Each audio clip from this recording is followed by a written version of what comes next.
De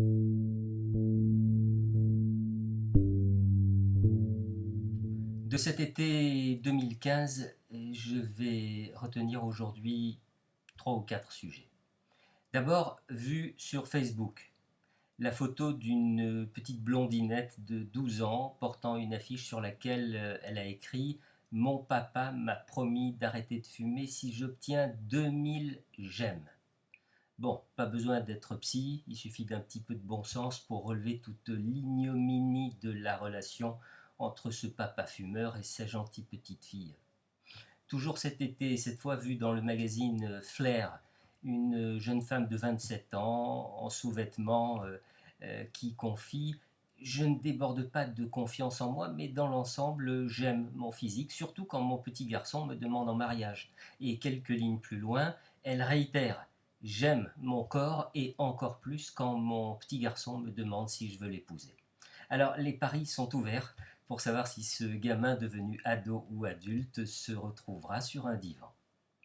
Enfin, encore plus triste, mais est-ce qu'il y a vraiment un fond dans la tristesse et la désolation? Encore plus triste, donc, la fin tragique de Cécile.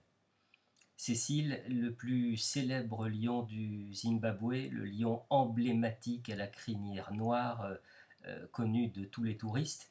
Cécile a été retrouvée il y a quelques semaines, gisant hors de la réserve, écorchée et décapitée. Le lion a d'abord été attiré par une carcasse d'animal à l'extérieur du parc national, dans l'enceinte duquel la chasse est complètement prohibée. Et il a ensuite été blessé par une flèche, pourchassé pendant une quarantaine d'heures par les chasseurs. Épuisé, il a finalement été achevé d'une balle à bout portant et décapité. On a su très vite qui était l'intermédiaire qui avait organisé cette chasse illégale. Il a été inculpé. On a aussi su très vite que le chasseur était un riche dentiste américain qui aurait payé 50 000 euros pour se payer la tête du lion Cécile. Il semble évidemment totalement utopique d'espérer que cet homme sera inculpé, jugé, voire puni.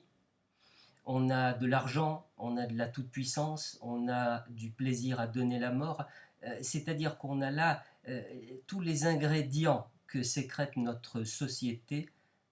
Il y a quelque chose de profondément logique là-dedans. Est-ce qu'on va crier au fou si demain quelqu'un cherche à son tour à se payer la tête de ce chasseur? Il n'y aura là encore rien que de très logique. Et enfin un dernier mot, une dernière pensée pour ces habitants d'Australie, de Nouvelle-Calédonie ou d'ailleurs encore, ces habitants qui réclament des mesures draconiennes envers les requins, une chasse à mort, là encore. Et au nom de quoi? Au nom de quoi? Il faut quand même savoir qu'il y a chaque année plus de 100 millions de requins qui sont tués par la pêche commerciale, et il y a quelques dizaines d'attaques de requins contre des humains et 4 ou 5 morts. Est-ce que vous voyez l'outrance de la chose? Est-ce que j'oserais personnellement mettre en parallèle le nombre de morts par arme à feu aux États-Unis, ou le nombre de morts sur la route, ou le nombre de morts à cause du tabac, etc., etc.? Ça n'est évidemment pas la première fois, ni la dernière, de notre histoire que l'homme cherche à s'accaparer un territoire qui n'est pas le sien.